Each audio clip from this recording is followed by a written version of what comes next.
శాంతి 10/6/2024 సాకార ఈశ్వర్య మధుర మహావాక్యాలు. మధురమైన పిల్లలారా, లక్ష్యమును సదా ముందుంచుకుంటే దైవీ గుణాలు వస్తూ ఉంటాయి. ఇప్పుడు స్వయాన్ని సంభాళించుకోవాలి. అసురీ గుణాలను తొలగించి దైవీ గుణాలను ధారణ చేయాలి. ప్రశ్న: ఆయుష్మాన్ భవ అను వరదానము లభించిన ఆయువు ఎక్కువగా ఉండేందుకు ఏ శ్రమ చేయాలి? జవాబు: దీర్ఘాయువు కొరకు తమో ప్రధానం నుండి సతో ప్రధానంగా అయ్యేందుకు శ్రమ చేయండి. తండ్రిని ఎంతగా స్మృతి చేస్తారో అంత సతో ప్రధానంగా అవుతారు. అంతేకాక ఆయువు పెరుగుతుంది, మృత్యు భయము తొలగిపోతుంది.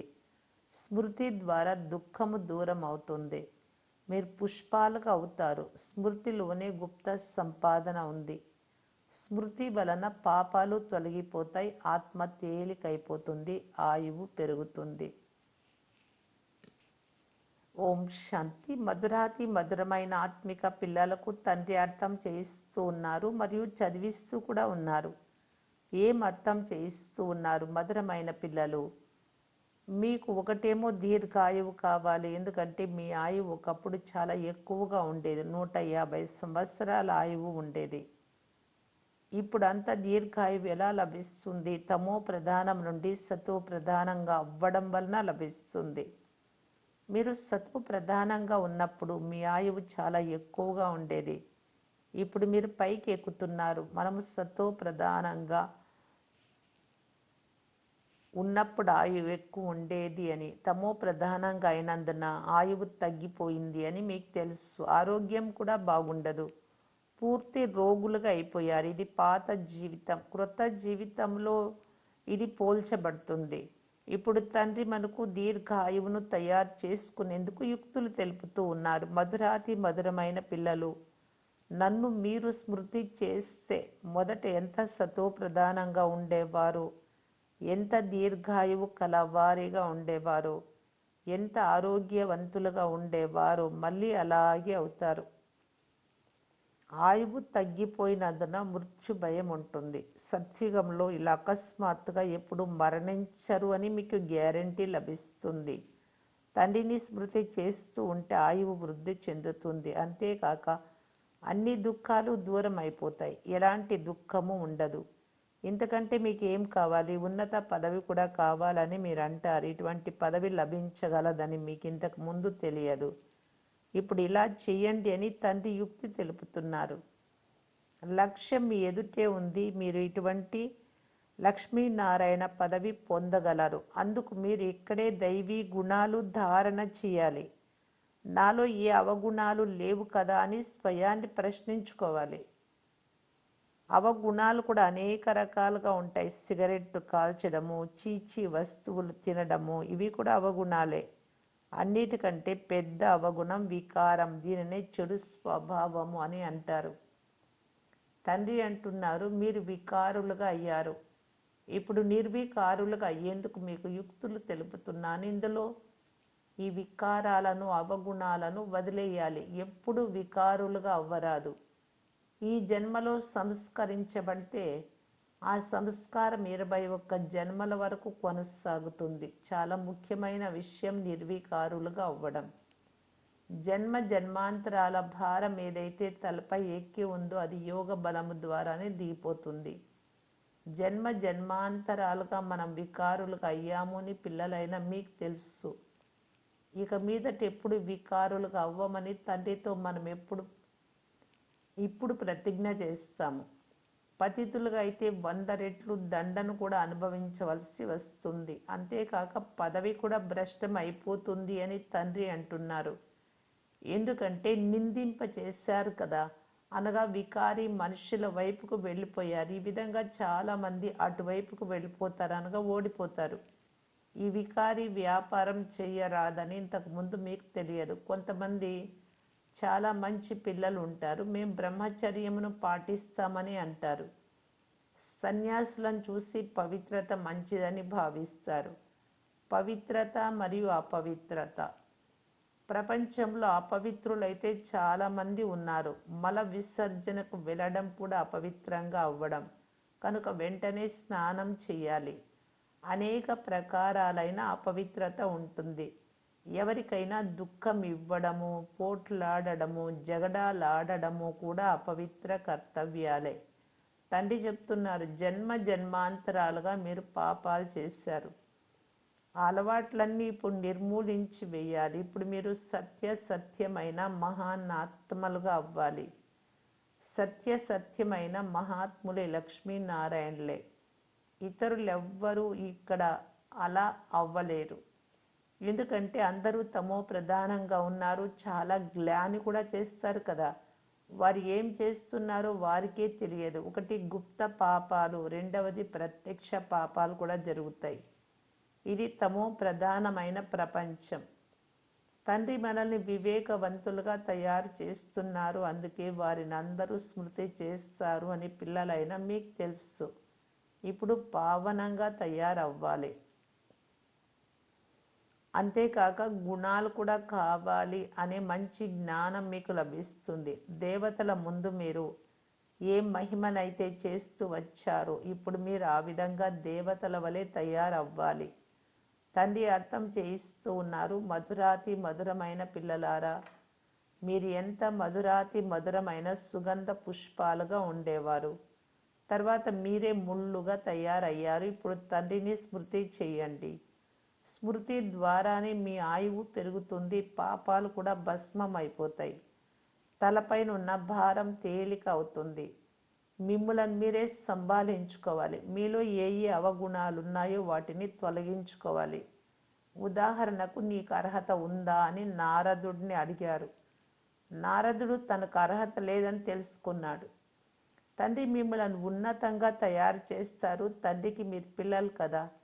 ఎవరి తండ్రి అయినా మహారాజుగా ఉంటే నా తండ్రి మహారాజు అని అంటారు కదా.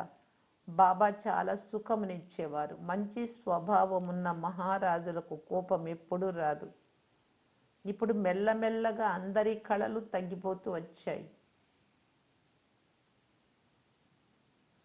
అన్ని అవగుణాలు ప్రవేశిస్తూ వచ్చాయి. కళలు తగ్గిపోతూ వచ్చాయి. తమోగా అయిపోయారు. తమో ప్రధానత కూడా అంత్యానికి చేరుకుంది. ఎంత దుఃఖితులుగా అయిపోయారు. మీరెంతో సహించవలసి వస్తుంది. ఇప్పుడు అవినాశి సర్జన్ ద్వారా మీకు చికిత్స జరుగుతోంది.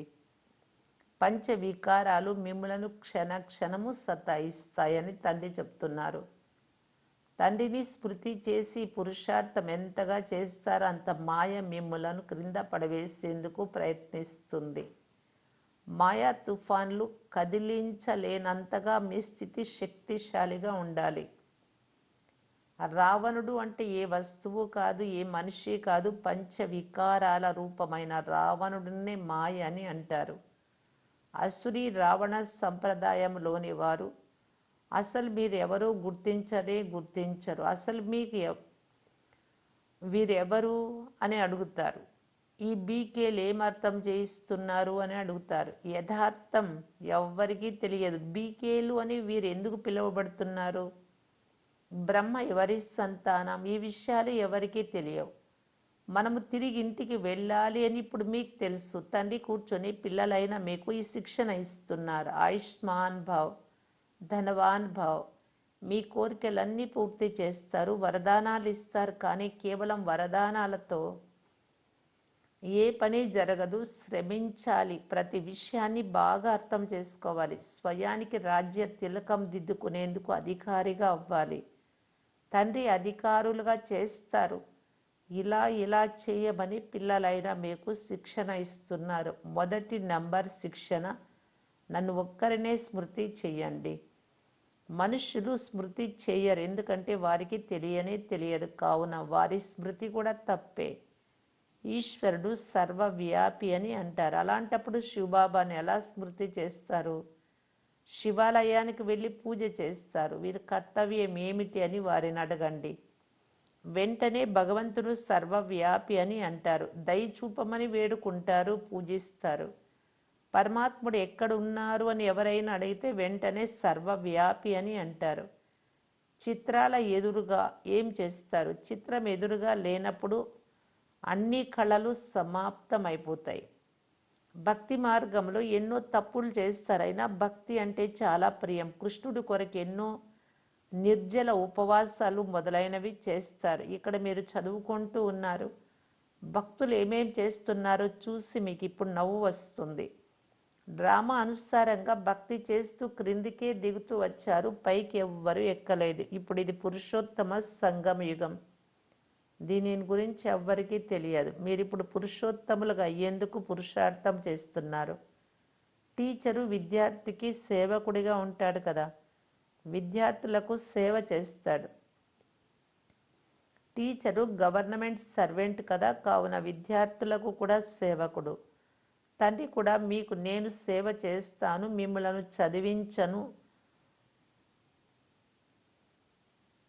చదివించను కూడా చదివిస్తాను అని అంటున్నారు. వారు సర్వాత్మలకు తండ్రి. టీచర్గా కూడా ఈ సృష్టి యొక్క ఆది మధ్య అంత్య జ్ఞానాన్ని కూడా వినిపిస్తారు. ఈ జ్ఞానం ఇక ఏ మనుషులలోనూ లేదు, ఎవ్వరూ నేర్పించలేరు. మీరు ఇలా తయారయ్యేందుకు పురుషార్థం చేస్తారు. ప్రపంచంలో మానవులు ఎంతో తమో ప్రధాన బుద్ధి కలవారిగా ఉన్నారు. ఇది చాలా భయంకరమైన ప్రపంచం. ఏ పనులైతే మనుషులు చేయరాదో అవి చేస్తున్నారు. ఎన్నో హత్యలు, దొంగతనాలు, దోపిడీలు మొదలైనవి చేస్తున్నారు. చేయనిదంటూ లేనే లేదు. 100% తమో ప్రధానంగా ఉన్నారు. ఇప్పుడు మీరు మళ్ళీ 100% సత్వ ప్రధానంగా అవుతున్నారు. అలా అయ్యేందుకు యుక్తి, స్మృతి, యాత్ర. స్మృతి ద్వారానే ఈ కర్మలు వినాశనం అవుతాయి. వెళ్ళి తండ్రితో కలుస్తారు. తండ్రి అయిన భగవంతుడు ఎలా వస్తారో మీకు ఇప్పుడు తెలుసు. ఈ బ్రహ్మ శరీరంలో వచ్చారు. బ్రహ్మ ద్వారా వినిపిస్తారు. దానిని మీరు ధారణ చేసి ఇతరులకు వినిపిస్తే వారికి కూడా నేరుగా వచ్చి వినాలనిపిస్తుంది. తండ్రి పరివారంలోకి వెళ్ళాలనిపిస్తుంది. ఇక్కడ తండ్రి, తల్లి, పిల్లలు కూడా ఉన్నారు. పరివారంలోకి వచ్చేస్తారు. ఆ ప్రపంచమే అసురీ ప్రపంచం. ఆ అసురీ పరివారంతో విసిగి వ్యాపారాలు మొదలైన అన్నీ వదిలి రిఫ్రెష్ కావడానికి తండ్రి వద్దకు వస్తారు. బ్రాహ్మణులే ఇక్కడ ఉంటారు కావున ఈ పరివారంలోకి వచ్చి కూర్చుంటారు. ఇంటికి వెళ్తే ఇలాంటి పరివారం అక్కడ ఉండదు. అక్కడ దేహదారులుగా అయిపోతారు. చిక్కు పనుల నుండి మీరు బయటపడి మీరు ఇక్కడికి వస్తారు. ఇప్పుడు తండ్రి దేహ సంబంధాలన్నీ వదిలేయండి, సుగంధభరిత పుష్పాలుగా అవ్వండి అని అంటున్నారు. పుష్పాలలో సుగంధం ఉంటుంది. అందరూ తీసుకొని వాసన చూస్తారు. జిల్లేడు పూలను ఎవ్వరూ తీసుకోరు. అందువలన సుగంధ పుష్పాలకు అయ్యేందుకు పురుషార్థం చేయాలి. అందుకే బాబా కూడా అలా అవ్వాలి అని ఎప్పుడు పుష్పాలనే తీసుకొస్తారు. గృహస్థంలో ఉంటూ ఒక్క తండ్రినే స్మృతి చెయ్యాలి. ఈ దేహ సంబంధీకులందరూ సమాప్తం అయిపోతారు అని మీకు తెలుసు. మీరు ఇక్కడ గుప్తమైన సంపాదన చేస్తున్నారు. మీరు శరీరాలను వదిలేయాలి. సంపాదన చేసి చాలా సంతోషంగా హర్షిత ముఖులుగా ఈ శరీరాన్ని వదలాలి. నడుస్తూ తిరుగుతూ తండ్రినే స్మృతి చేస్తే అలసట ఉండదు. తండ్రి స్మృతిలో అశరీరీలుగా అయ్యి ఎంత తిరిగినా, ఇక్కడి నుండి క్రింద ఆబూ రోడ్డు వరకు వెళ్ళిన పైన మధుబన్ నుండి అలసట ఉండదు. బాబా స్మృతి ద్వారా పాపాలు తొలగిపోతాయి, తేలికైపోతారు. పిల్లలైన మీకు ఎంత లాభం కలుగుతుందో ఇతరులు ఎవ్వరూ తెలుసుకోలేరు. ఓ పతిత పావన, వచ్చి పావనంగా చేయమని ప్రపంచంలోని మానవులందరూ పిలుస్తారు. అటువంటి మానవులను మహాత్ములని ఎలా అంటారు? పతితులకు తల వంచి నమస్కారం చేయరాదు. పవిత్రంగా ఉన్న వారి ముందే తల వంచాలి. కన్య వికారీగా అవుతూనే అందరి ముందు తల వంచుతుంది.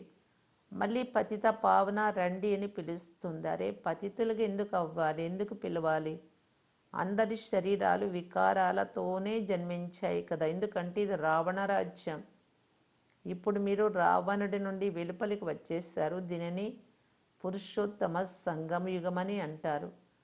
రామరాజ్యంలోకి వెళ్ళేందుకు మీరు ఇప్పుడు పురుషార్థం చేస్తున్నారు. సత్యుగం అంటే రామరాజ్యం. కేవలం త్రేతాయుగమునే రామరాజ్యము అని అంటే సూర్యవంశీ లక్ష్మీనారాయణల రాజ్యం ఏమైనట్టు? ఈ జ్ఞానమంతా పిల్లలైన మీకు ఇప్పుడు లభిస్తుంది. క్రొత్త క్రొత్త వారు కూడా వస్తారు, వారికి మీరు జ్ఞానం ఇస్తారు, అర్హులుగా చేస్తారు. అర్హులైన వారిని అనర్హులుగా తయారు చేసే కొంతమంది సాంగత్యం కూడా లభిస్తుంది. తండ్రి పవిత్రంగా చేస్తారు, కావున ఇప్పుడు పతితంగా అవ్వనే అవ్వరాదు. పావనంగా చేసేందుకు తండ్రి వచ్చినప్పుడు మాయ శక్తివంతమై పతితంగా చేసి ఓడిస్తుంది. బాబా రక్షించండి అని పిలుస్తారు. యుద్ధ మైదానంలో చాలామంది మరణిస్తారు. అప్పుడు రక్షిస్తారా? మాయ తుపాకీ గుండు. ఈ తుపాకీ గుండు కంటే కూడా చాలా కఠినమైనది. కామ వికారపు దెబ్బ తగిలితే పైనుండి క్రింద పడినట్లు అవుతుంది. సత్యుగంలో అందరూ పవిత్ర గృహస్థ ధర్మంలో ఉంటారు. వారిని దేవతలు అని అంటారు. తండ్రి ఎలా వచ్చారో, ఎక్కడ ఉంటారో, ఏ విధంగా రాజయోగాన్ని నేర్పిస్తారో ఇప్పుడు మీకు తెలుసు. అర్జునుడి రథంపై కూర్చొని జ్ఞానం ఇచ్చినట్లు చూపిస్తారు. మరి వారిని సర్వవ్యాపి అని ఎందుకంటారు? స్వర్గస్థాపన చేసే తండ్రినే మర్చిపోయారు. ఇప్పుడు వారే తన పరిచయాన్ని ఇస్తూ ఉన్నారు. మంచిది. ధారణ కొరకు ముఖ్య సారం. ఫస్ట్ పాయింట్, మహాన్ ఆత్మగా అయ్యేందుకు అపవిత్రతతో కూడిన చెడు అలవాట్లన్నీ వదిలేయాలి. దుఃఖం ఇవ్వడము, పోట్లాడడము, జగడాలాడడము, ఇవన్నీ మీరు చేయకూడని అపవిత్ర కర్తవ్యాలు. స్వయానికి రాజ్య తిలకం దిద్దుకునేందుకు అధికారిగా చేసుకోవాలి. సెకండ్ పాయింట్, బుద్ధిని అన్ని చిక్కు సమస్యల నుండి, దేహదారుల నుండి తొలగించి సుగంధభరితమైన పుష్పాలుగా అవ్వాలి. గుప్త సంపాదన జమ చేసుకునేందుకు నడుస్తూ తిరుగుతూ అశరీరిగా ఉండే అభ్యాసం చేయాలి. వరదానము,